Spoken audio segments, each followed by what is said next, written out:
chega e já desfaz a natureza, tira a gente, põe represa, diz que tudo vai mudar. O São Francisco lá pra cima da Bahia diz que dia menos dia vai subir bem devagar. E passo a passo vai cumprindo a profecia do beato que dizia que o sertão ia alagar. O sertão vai virar mar, dá no coração o medo que algum dia o mar também vire sertão. Olá, eu sou Cláudia Zieri, bióloga, botânica, cientista e educadora, apaixonada pela natureza e as coisas da vida. Estreio hoje com você no episódio de número 76 do Projeto Reset Humano, o podcast Ciência Outdoor. Hoje, em nossa estreia, quero te apresentar os conteúdos que vamos conduzir em nossos encontros, no nosso bate-papo por aqui. Vamos trazer temas sobre como a ciência está presente em nosso dia a dia de uma maneira muito mais próxima do que imaginamos. Teremos participações de cientistas, especialistas, observadores, questionadores da natureza e da experiência humana, trazendo aqui seus conhecimentos para que possamos discutir, refletir sobre os eventos que constroem e outros que destroem a nossa qualidade de vida e saúde ambiental. Como cientista e também como uma pessoa comum, eu acredito que ter o acesso ao conhecimento científico, à ciência nas suas diversas áreas de investigação, é uma ferramenta para ampliar nosso olhar para a vida com seus detalhes. A ciência está na produção de alimento, do nosso prato de comida, na roupa que vestimos, na produção de vacinas e medicamentos, na biotecnologia, nos produtos cosméticos, nas fontes de energia, sejam elas para a nossa locomoção ou no uso de um computador, de um celular. Para tudo isso chegar em nossas casas, milhares de cientistas espalhados pelo mundo passam horas de sua existência em estudos nos laboratórios, desenvolvendo fórmulas, hipóteses, teorias e experimentos. Mas aqui, no pilar Ciência Outdoor, o tema ciência ultrapassa as fórmulas e os experimentos laboratoriais. Nesse espaço de conversa, o desenvolver de um olhar questionador para a vida é a partir de qualquer cidadão, idade, gênero e espiritualidade.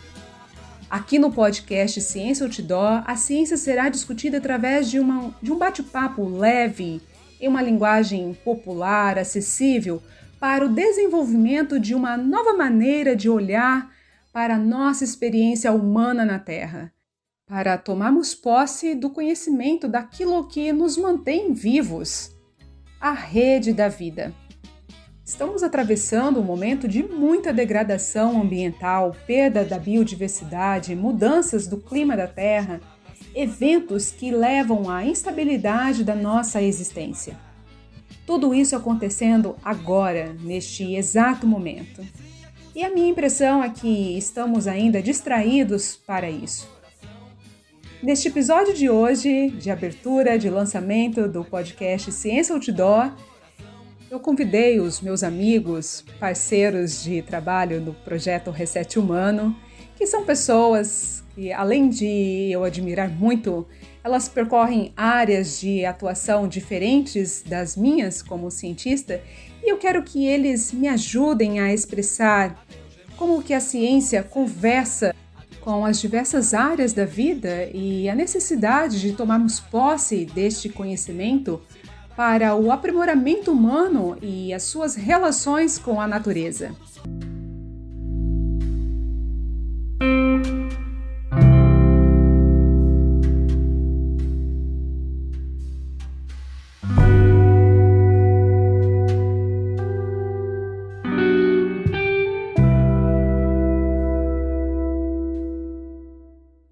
Então vamos lá convidar essas mentes que eu tanto admiro e gosto de ouvir?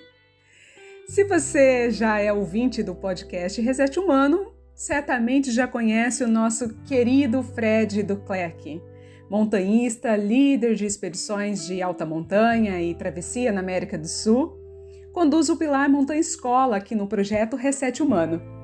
Monique Leite, consultora e escritora especialista na integração da espiritualidade com as outras áreas do nosso cotidiano, conduz o podcast Do Pilar Você Mais. E Rod Slack, empreendedor e montanhista, âncora do Pilar Profissional.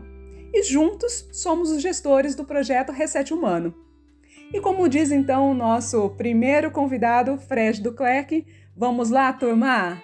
Fred, boas-vindas! E nosso último encontro por aqui foi você quem me entrevistou. Agora sou eu que quero explorar o seu olhar para a natureza e dividir isso com o nosso ouvinte. Há muitos anos você percorre as paisagens naturais andinas, escala gelos glaciares. Então eu te pergunto, você como montanhista, frequentador dessas regiões, percebe alguma alteração da paisagem ao longo dos anos? E se isso de alguma forma afeta ou afetou a sua organização, cronograma de expedições?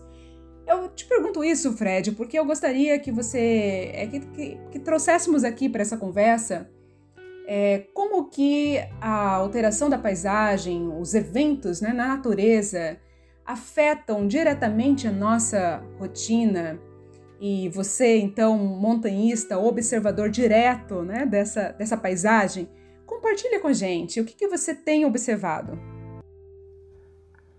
Bom, Clau, obrigado pela pergunta, Mas antes de respondê-la, queria desejar a você um excelente caminho aqui no Reset Humano, no podcast Ciência Outdoor, que por si só o tema já diz muita coisa, Então só posso te desejar bons ventos e muito feliz por você estar neste projeto. Olha, com relação à sua pergunta, eu já há muito tempo eu já falo que eu sou testemunha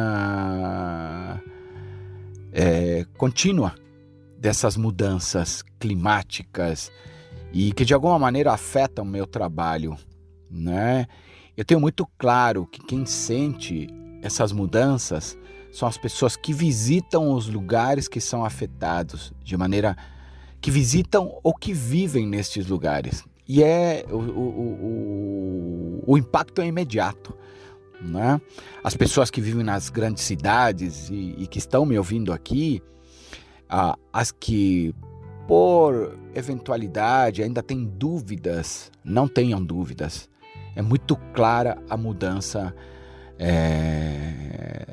da natureza, do nosso planeta, que o homem está causando. Para mim, eu acho que todo o sistema criado de produção, de existência humana, de alguma maneira impacta na Terra. A nossa pegada fica ali. E eu acho que não existe impacto zero. Para mim, isso aí sempre a gente impacta. Mesmo quando a gente faz uma travessia, ou uma escalada, uma ascensão.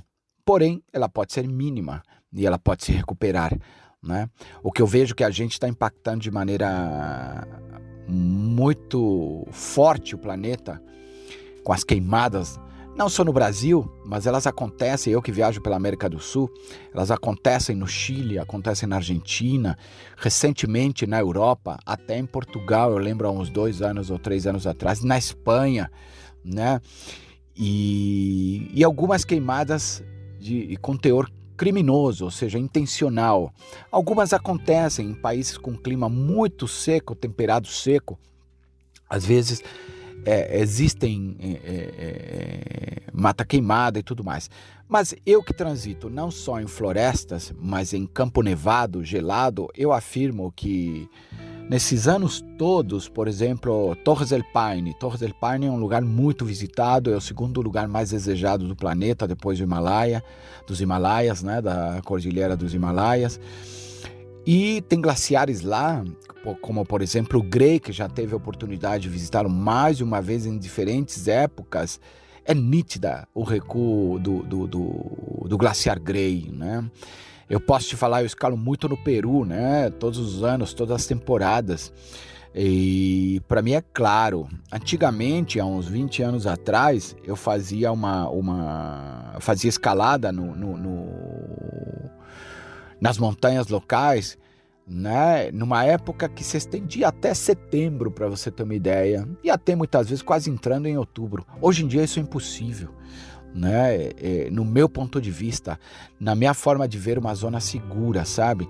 Então a temporada lá que podia ser mais estendida, hoje é em julho e agosto, né? Já presenciei avalanches que antigamente não tinham na região de Alzangate, na Cordilheira de Alzangate, né?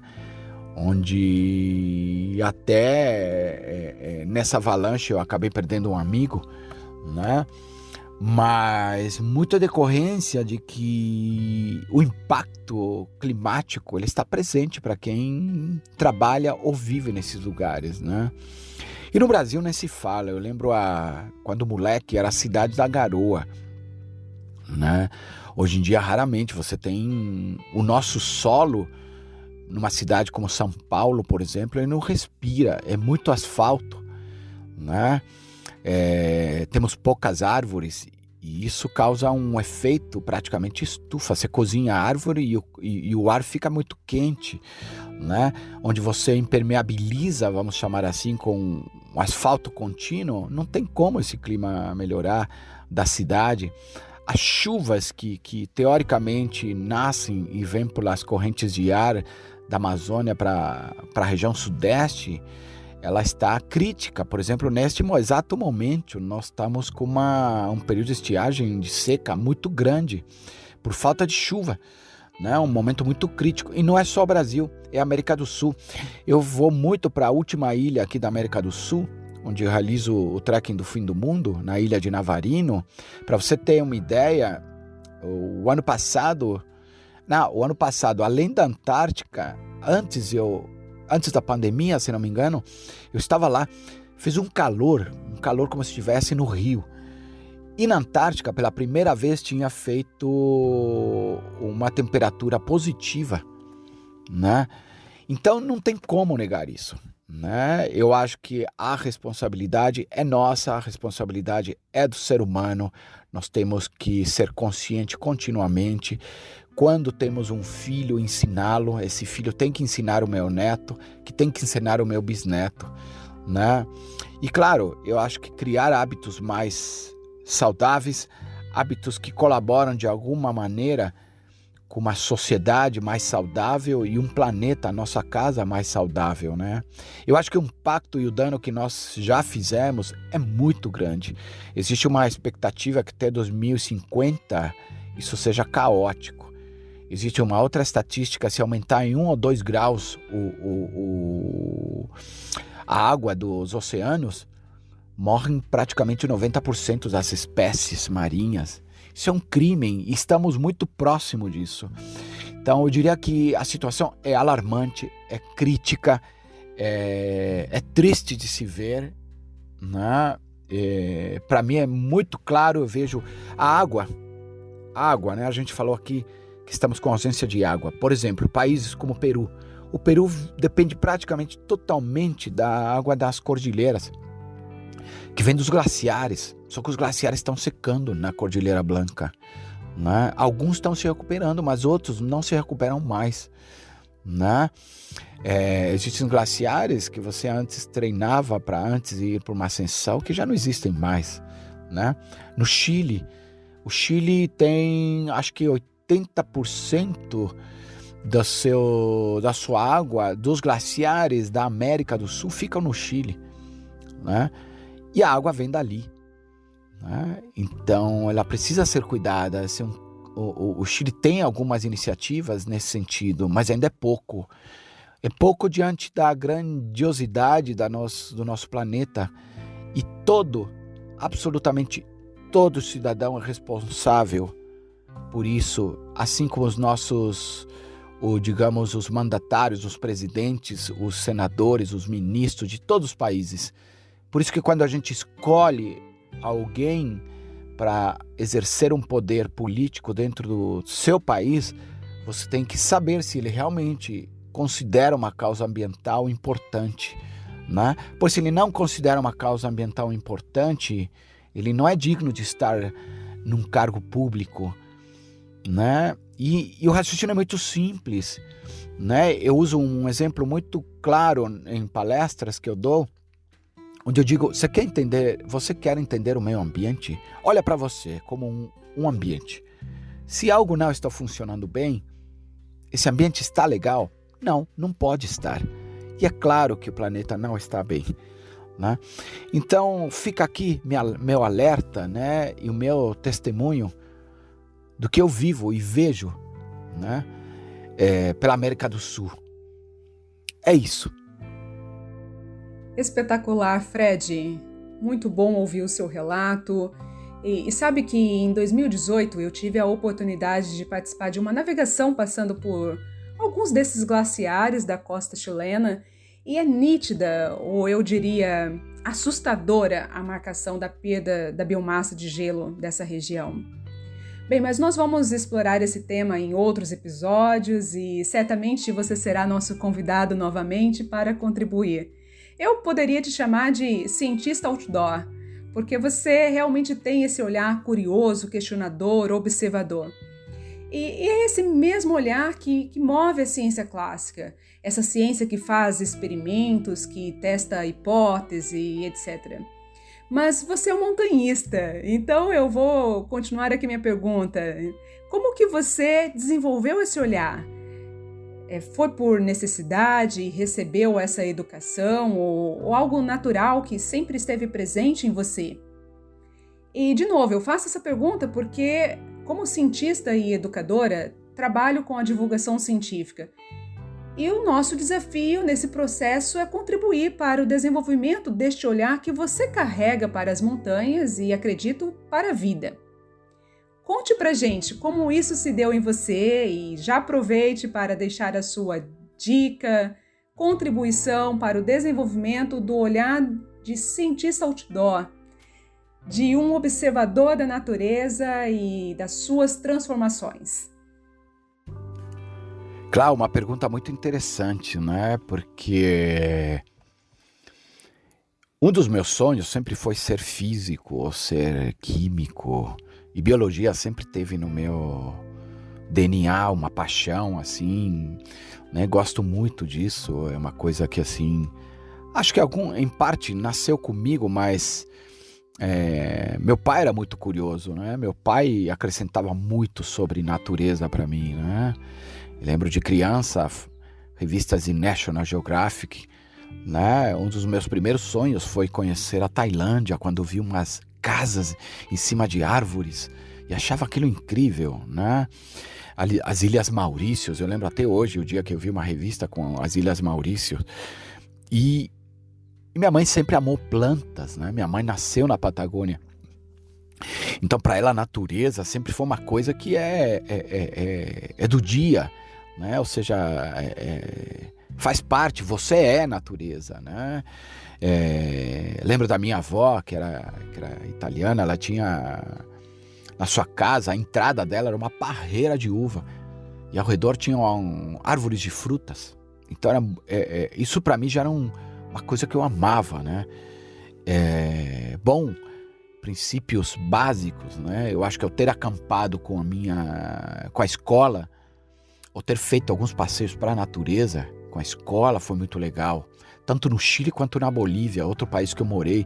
Aliás, a Bolívia tem uma grande influência na minha vida, com a minha base, sabe? Uma base de como se relacionar com o natural, né? Foi lá que eu aprendi a nadar no rio, não é? Eu lembro que meus amigos falavam, cuidado que tem piranhas, né? Tem que saber nadar e tal. Ou seja, e esse contato para mim era muito livre, né? Liberdade para mim é fundamental. Então, e essa liberdade está associada ao quê? À natureza.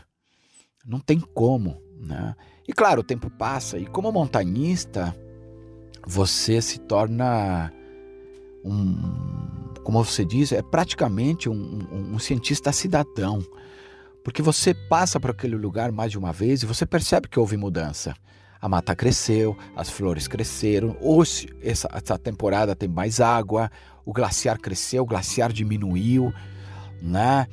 É impossível você não se sentir melhor quando você vai para a natureza, você recarrega as suas pilhas, né? Suas baterias, né? E você começa a entender que, cara, existem coisas que eu não vejo, mas acontecem comigo, né? Essa conexão com o meio natural é muito mais que um sentimento romantizado do ser humano vivendo na natureza. Não, é uma conexão plena. E ali eu acho que se desenvolvem algumas outras coisas que, pelo menos para mim, são importantes, né? Essa conexão com você e essa conexão com o teu espiritual, com o universo, com os teus ancestrais, para mim são fundamentais. Eu me sinto pleno lá. Eu diria que é um reconhecimento da origem em comum, compartilhada, da mesma fonte, do mesmo átomo, não é? Mas continue, Fred. Como eu dizia, né? Você se sente em outra dimensão, então fica impossível você não perceber isso, essas mudanças, né? A água que escorre do glaciar, ela precisa passar pelas rochas para poder ficar rica em sais minerais, né? E tem uma outra coisa que me veio na cabeça, conversando com você. Se tem uma coisa que nesses anos todos de montanismo eu aprimorei, é o fator clima. Você fica expert em conhecer clima, entender e compreender quando se aproxima uma nevasca, uma tempestade, né? A alteração de pressão atmosférica, seja ela no Brasil, que é um clima tropical, ou seja em Navarino, na Patagônia, que é um clima muito mais frio, né? Um clima temperado, vamos chamar, né? Um temperado oceânico, que é o que o Chile tem influência, né? Então, você entender que hora se põe o sol, quanto você tem de luz ainda, em qual época, são coisas que você só aprende convivendo, e não tem como. E ali está intimamente ligado à questão que você está colocando. Você se torna um cientista sem perceber, e cidadão. Cidadão apenas por uma nomenclatura, né? Que você vive numa cidade, numa terra, num planeta. Mas compreender isso, com certeza nossos antepassados, nossos ancestrais dominavam isso muito melhor que nós. Hoje em dia, na era do touch, né, a gente quer entender tudo de conhecimento através de uma tela. Porém, ela só é um conhecimento sem prática. E ali eu acho que a tua pergunta vem de encontro. Você entender de tudo sem prática é muito pouco. Você passar na terra e não viver, experimentar as coisas no local é pobre. Você tem que experimentar, tem que viver isso, né? E você só vai viver isso indo para a natureza, né? A natureza desenvolve o ser humano sempre para melhor, né? Eu acho assim, sem pretensão nenhuma, tudo que eu aprimorei como ser humano, boa parte dela, a maior parte dela, aliás, foi no meio natural. Foi convivendo com pessoas diferentes, foi vivendo com lugares diferentes, com situações diferentes. E não tem como, né? Eu sempre falo que se você puder contribuir com alguém durante o dia, com algo positivo, né? Em alguém, impactar de verdade em algo positivo em alguém, você já ganhou o dia, né? Isso também é ciência. Né? Você provoca emoções. Se você provoca emoções, você provoca reações. E reações criam uma variedade dentro do teu corpo, da tua mente, de substâncias. E substâncias combinadas que te geram prazer, te geram uma série de sentimentos. E isso faz parte da ciência, né? Então, se eu pudesse deixar aqui uma mensagem, para mim, eu diria para quem está ouvindo a gente aqui nos 38 países, né, que experimentem, que provoquem suas sensações e, claro, que impactem positivamente nossa casa, em nosso planeta, seja onde for, né? Você que está me ouvindo nos Estados Unidos, na Europa, na América do Sul, faça a sua parte, experimente, viva, contribua, né, com esse olhar, um olhar crítico, um olhar construtor e um olhar cientista, tá bom? Clau, muito obrigado pela pergunta e sucesso. Um beijo. Muito obrigada, Fred, pela sua participação. Tenho certeza que a sua fala aqui deixou muito claro como que a ciência contribui para a nossa qualidade de vida e como eu, você, o ouvinte, podemos contribuir para a formação do conhecimento científico e da preservação, da conservação dos recursos naturais através do desenvolvimento deste olhar observador, do desenvolvimento do cientista outdoor. Obrigada, Fred, um beijo e voltamos a conversar mais por aqui em breve. Monique, seja bem-vinda à nossa estreia do podcast Ciência Outdoor. Você, especialista no tema espiritualidade, eu, uma cientista. Então eu vou direto à pergunta que não quer calar. A espiritualidade e a ciência se opõem? Eu te pergunto porque essas duas áreas da vida por muito tempo mostraram não caber no mesmo lugar, certo? Ou melhor, mostraram não caber na mesma pessoa. Gostaria de ouvir seu ponto de vista. Divide aqui com a gente. Olá, Clau. Olá, pessoal do Reset Humano. Bom estar aqui com vocês, fazendo parte dessa estreia do Pilar Ciência Outdoor. Um pilar com certeza que vai gerar muito conhecimento, muito aprendizado, muita reflexão aqui pra gente do Reset. Respondendo já a sua pergunta sobre a oposição da ciência e da espiritualidade, eu vou começar citando um dizer que eu gosto muito do Marcelo Gleiser, que é um físico reconhecido no Brasil e internacionalmente, que ele fala da importância da conciliação da ciência com a espiritualidade. Conciliação para o bem comum e próprio desenvolvimento da humanidade. Porque a gente negar tanto a ciência quanto a espiritualidade é negar que o ser humano ele é um ser racional e espiritual. E essa negação é uma negação ignorante e ilusória. Porque a espiritualidade ela é um fator intrínseco e inato de todo ser humano. Ou seja, a gente nasce com ela e ela faz parte da gente. Igualmente com a nossa razão, né, que tá ligada aí à ciência. Isso significa que eu não posso separar os dois porque são parte constituinte de mim e de você. Então, por isso que é ilusória, né? Essa ideia de separação e de oposição. Então, primeiro a gente precisa entender que eu sou um ser espiritual, assim como eu tenho um corpo e uma mente, eu tenho espírito. E se eu não cuido do meu corpo, né? Se eu não faço exercício físico, nutrição, não significa que eu não tenho um corpo, né? Igualmente com a espiritualidade. Se eu não manifesto a minha espiritualidade, se eu não cuido da minha saúde espiritual, não significa que eu não sou um ser espiritual.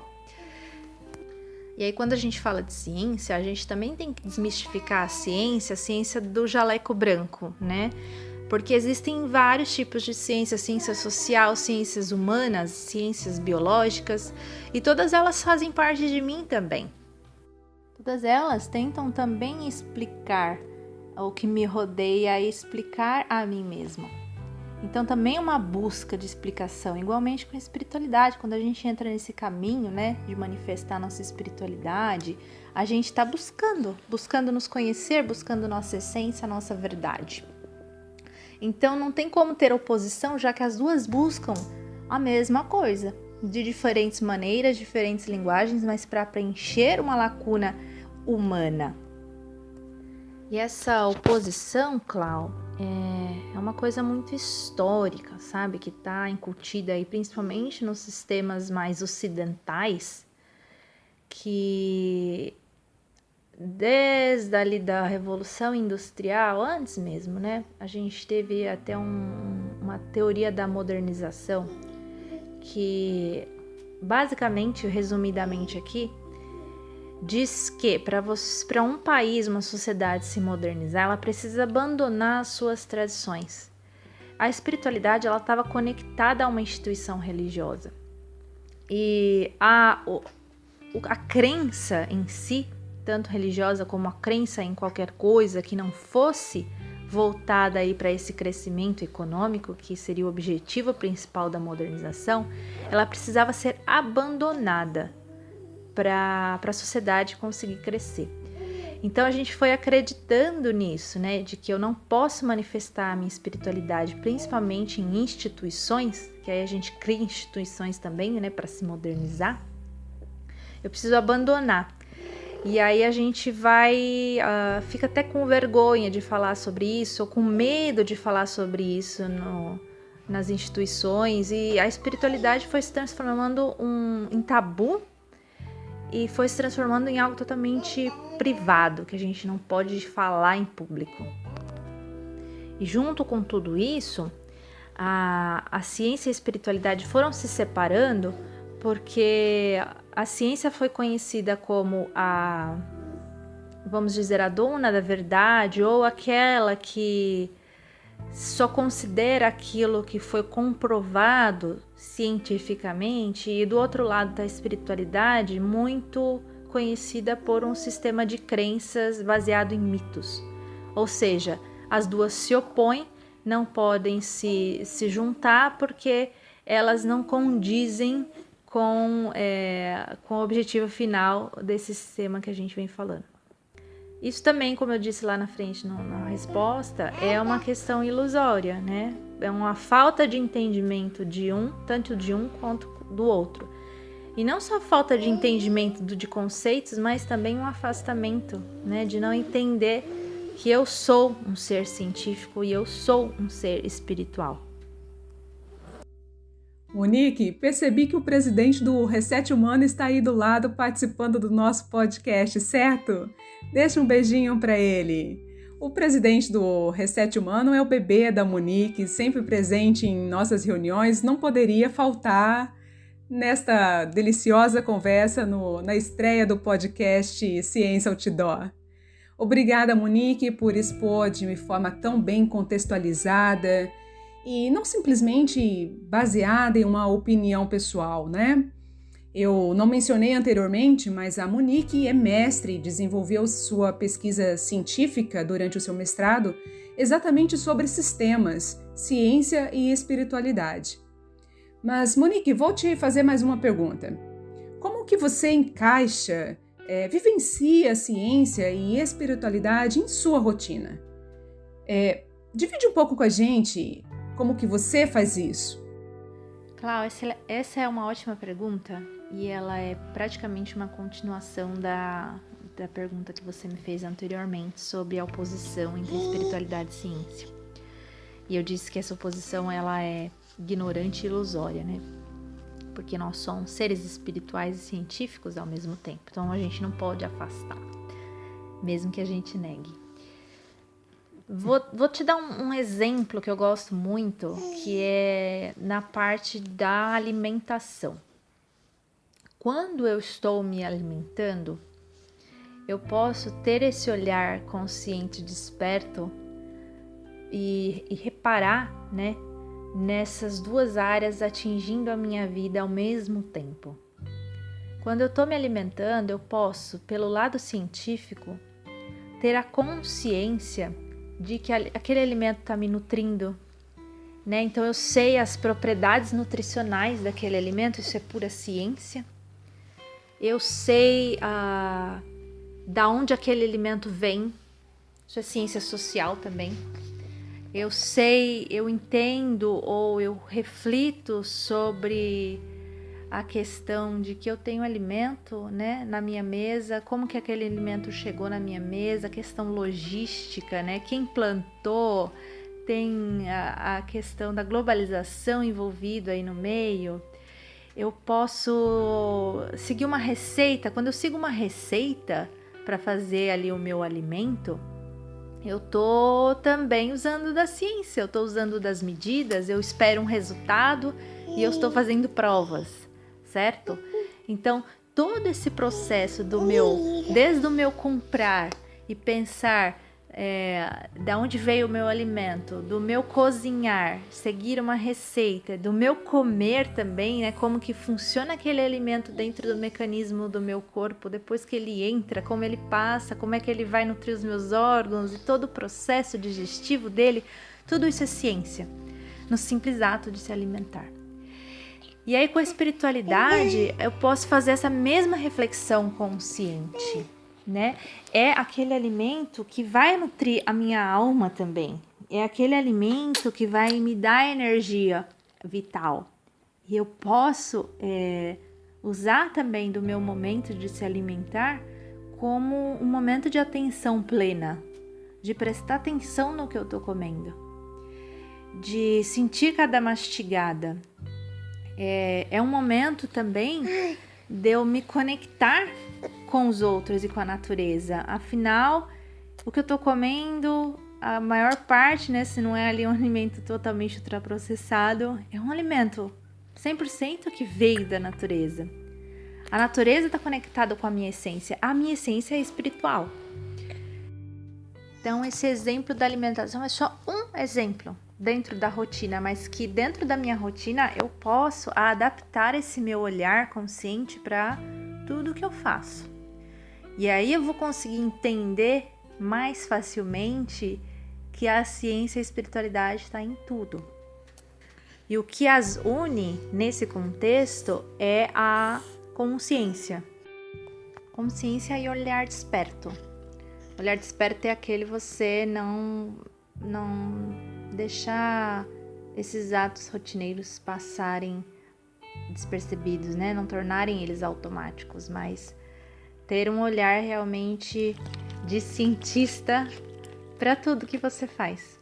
E aí você consegue também levar a sua espiritualidade para tudo isso e tornar esses atos com mais propósito e sentido, que é isso que a espiritualidade dá, um sentido para as nossas vidas. Monique, foi muito bom te ouvir. Esse é um exercício que eu também faço na minha rotina. Eu costumo dizer que a ciência explica como as coisas funcionam, né? Explica como que o arroz cresce, a planta de arroz, né? Como que o coração funciona, mas muito ela ainda não consegue explicar, né? Principalmente quando nós vamos no porquê. Por que eu necessito de companhia, por que eu gosto de ficar sozinha, ou por que eu sinto alegria, por que eu sinto tristeza, por que eu sinto ausência, ou por que estou presente. Eu acredito que aí a ciência ainda não conseguiu trazer respostas para a gente, e a espiritualidade entra em conjunto. Então a gente vai explorar também esse tema em algum outro momento aqui, seja no podcast ou em outros projetos do Reset Humano. Mas muito obrigada pela sua participação e um beijo para você e para o presidente do Reset. Bem, agora vamos achar o Rods. Rods, empreendedor, palestrante, montanhista, apaixonado pela natureza, por tecnologia e pelo ser humano. Rods, cabe a ciência aí também nessa lista? Me conte. Ciência e empreendedorismo e reset humano. É possível identificar, misturar essas três áreas que, do meu ponto de vista, já adianto, são emergenciais no cenário atual? É possível misturar tudo isso aí na sua rotina? Como que você enxerga elas acontecendo concomitantemente no seu dia a dia, nas suas atividades? Nos dê exemplo. Fale aí com a gente, Rods. Oi, Clau, obrigado pelo convite, parabéns pela estreia aqui desse podcast, com esse tema tão importante que não tenho dúvidas que é fundamental para a nossa evolução do ser humano, para a gente dar os nossos resets, né? E na minha visão, ciência ela cabe em praticamente tudo, né? Quem não aprendeu isso ainda mais nos tempos que a gente está vivendo, não está vivendo direito. Esse grande reset coletivo que a gente está tendo a oportunidade de presenciar e de protagonizar é para a gente justamente refletir sobre todas essas coisas. E esse ponto que você traz de desmistificar também a ciência, né, falando de uma forma mais simples, mostrando que ela está no nosso dia a dia, é muito bom para as pessoas fazerem essa reflexão. Ciência para mim tem aquela visão, é um conhecimento aprofundado, é pesquisado, embasado, né, em fatos, experimentações que geram aprendizados. E nesse olhar mais expandido, né, a gente não se restringindo apenas à ciência biológica, com certeza não está apenas no meu dia a dia, mas no dia a dia de todos nós. E quando a gente fala em empresas, né, em ter processos definidos, sistematizar para poder replicar em escala, entender as relações de causa e efeito em cada atitude que a gente faz, né, tudo que tem a ver com ciência, não tenho a menor dúvida disso. Tanto que quando a gente fala em ciência de dados, ciência da computação, não é à toa que a gente usa esses termos, né? E eu acredito que para ser um empreendedor, você se aventura nas descobertas da vida, né? Sejam elas a primeira vez que você fez, ou você vai aprendendo com quem já fez antes também. Aprendendo com resultados, com experiências anteriores, suas ou de outras pessoas, tendo uma visão mais evolutiva e atualizando constantemente também. A própria palavra ciência, né, que vem lá do latim, significa conhecimento, né, em compreender verdades, né, as leis naturais. Ou seja, tudo a ver com natureza, com conhecimentos ancestrais, com a evolução do próprio ser humano. Tem a ver com o prazer de aprender e ensinar, com diferentes métodos e modelos, mas sempre com essa visão de transmitir conhecimento. Legal, Rods. E aproveitando aqui a sua paixão por tecnologia, eu quero misturar nessa minha próxima pergunta para você, misturar tecnologia, ciência e natureza. A tecnologia, na sua grande maioria, né, na maior parte dos casos, ela é desenvolvida com base na ciência, tem como background a pesquisa científica. Por outro lado, alguns produtos tecnológicos, biotecnológicos, foram desenvolvidos a partir da observação da natureza e da sua biodiversidade, incluindo os animais, né, silvestres. Por exemplo, o braço robótico, que foi inspirado na tromba do elefante. O braço robótico ele foi desenvolvido, teve um grande avanço, né, no século XXI, na era da automoção. E quando o braço robótico foi pensado, seguindo o modelo de um braço humano, ele apresentava alguns desafios. Então foi desenvolvido observando as características e movimento da tromba do elefante. Eu acho isso incrível, não é? Bem, então usando esse exemplo, eu te pergunto, como trazermos essa valorização da natureza em termos tecnológicos para o empreendedorismo? Sei lá, eu tenho essa aflição, eu tenho essa impressão que a palavra empreendedorismo, ela remete estreitamente ao capitalismo, à renda monetária, enfim. Você acha que, se isso é verdade, né, e se você acha que a divulgação científica, usando esse caso da tromba do elefante, né, do desenvolvimento do braço robótico baseado na tromba do elefante, baseado então na natureza, na vida silvestre, trazer esse conhecimento para o empreendedorismo poderia ser essa ferramenta de trazer esse olhar da natureza, essa valorização da natureza para o empreendedorismo? Clau, esse exemplo do braço robótico ele é ótimo, né? Realmente a gente percebe o quanto que a própria natureza nos ensina e se o ser humano souber imitar, aprender com outras espécies, com outros exemplos da natureza, a gente consegue automatizar muita coisa, a gente consegue fazer essas automações e evoluir de uma forma geral a espécie humana. Tem outros exemplos tem um que eu gosto bastante, que é um projeto de um prédio, né, chamado de Hyperfilter Skyscraper. É uma construção que ela é revestida com uma camada, né, exterior formada por tubos e filtros e permite que o prédio desempenhe uma função semelhante à respiração humana, porém no sentido invertido. Ele filtra, né, o dióxido de carbono e outros gases do efeito estufa e depois de alguns processos químicos ele devolve o oxigênio para o ar. Ou seja, a gente está imitando as árvores, né, fazendo construções de uma forma sustentável, se inspirando na natureza, inspirando numa árvore e para benefício do próprio planeta e também da espécie humana. Então são vários exemplos que se a gente observar que a natureza tem para nos ensinar e usar a inteligência humana, a inteligência artificial, tudo isso que a gente vem evoluindo, dá para a gente fazer um trabalho muito bom e inclusive regenerar muita coisa do que a gente já estragou no planeta. Então, esses produtos são resultantes do processo de limpeza do ar, são armazenados ali nos reservatórios e eles usam em construções da indústria química. Então, a gente pode usar esse exemplo e replicar para muitas outras coisas, né? Eu acho que a automação, ela tenta imitar o ser humano, vai eliminar tarefas repetitivas, né? E sem margem de erro, né? Ou seja, a própria robotização, né? O processo de inteligência artificial vai fazer com que a gente não precise dedicar o nosso tempo livre para fazer essas tarefas que a gente não quer fazer. Vai sobrar mais tempo, né? E todo esse avanço da tecnologia tem levado mais pessoas para a própria natureza. Eu vi uma reportagem recentemente que na Ásia, eles já tendo lá o 5G, toda a tecnologia atual acessível, democratizada, as pessoas estão buscando mais as conexões com o meio natural, com a espiritualidade, com o resgate dos seus valores assim de uma forma mais abrangente. Então não é uma competição entre homens e máquinas, né, mas sim uma grande evolução que a gente está presenciando.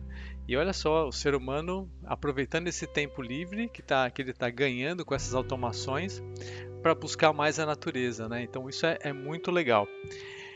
Um outro ponto que você falou que eu acho que é bem legal é essa associação do empreendedorismo com o capitalismo. E ela não é necessariamente obrigatória ou uma visão negativa. Existe também o empreendedorismo social ou o capitalismo consciente. Eu vejo uma evolução conceitual muito mais do que semântica, né? A linguagem não acompanha tudo isso que a gente está sentindo dessa energia de movimento, de mudança que está acontecendo. E é claro, tem muita resistência, né? Cada movimento como esse vai quebrando paradigmas, né? Os dinheiros trocam de dono, de bolso, né? Isso não tem jeito, isso vai gerando resistência e as pessoas ficam procrastinando muitas mudanças, né? Mas eu acredito que muito no caminho do meio, sabe? A ciência e a tecnologia, elas podem viabilizar mais qualidade de vida e equidade social, disponibilizando assim mais e melhores recursos, mais condições a todos, ao mesmo tempo que reconhece financeiramente quem criou esses mecanismos. Então dá para você ganhar dinheiro e ao mesmo tempo cuidar das pessoas, regenerar o planeta. A gente só vai conseguir tudo isso com conhecimento, com ciência e com tecnologia, né? Então, ao mesmo tempo que as pessoas têm essas resistências, né, esse ceticismo, na minha visão, utopia é você não pensar nisso nos dias de hoje. Muito bom, Rods. Muito obrigada pela sua participação. Foi muito bom ter vocês três aqui comigo neste episódio de abertura, de lançamento do podcast Ciência Outdoor. Temos muito ainda pela frente para esgotarmos sobre esses assuntos, no Você Mais, no Montanha Escola, no Profissional, mas tenho certeza que o ouvinte percebeu que aqui a ciência não se opõe à espiritualidade, está junto ao empreendedorismo, está nas montanhas, está nas trilhas. E agora pergunto a você, ouvinte, o que você pensa sobre a ciência? Você é um observador também da sua experiência de vida e da natureza? Espero que o podcast Ciência Outdoor seja essa fonte de contribuição para o seu desenvolvimento como observador da vida em detalhes, conhecedor da rede de conexões que mantém a nossa existência, a nossa experiência humana aqui na Terra. Eu acredito que esse é um dos caminhos para a mudança de atitude e a nossa contribuição como cidadãos atuantes neste processo de mudança, de revertermos o cenário ambiental atual e, consequentemente, melhorarmos a nossa qualidade de vida. Voltamos a conversar sobre esses e outros assuntos nos próximos episódios. E se você ainda não conhece, confere nosso site www.podcastresetehumano.com.br. Acesse nossos demais episódios já ouvidos em 38 países e também confere as nossas redes sociais, Instagram, Facebook, LinkedIn, YouTube. Conheça o nosso time, deixe sua sugestão de temas que você tem interesse ou compartilhe seu pensamento interagindo em nossas fontes de comunicação. Este episódio tem o apoio do Aventure Box, uma plataforma de atividades outdoor e aventuras na natureza. Nesta rede social, você pode registrar suas conquistas, compartilhar experiências com a comunidade outdoor, explorar milhares de publicações e se conectar com outros praticantes. Tudo feito exclusivamente para os amantes da cultura outdoor. Baixe o aplicativo da AventuriBox ou se conecte no aventurebox.com e siga também o nosso perfil Reset Humano. Um grande abraço e até o próximo episódio.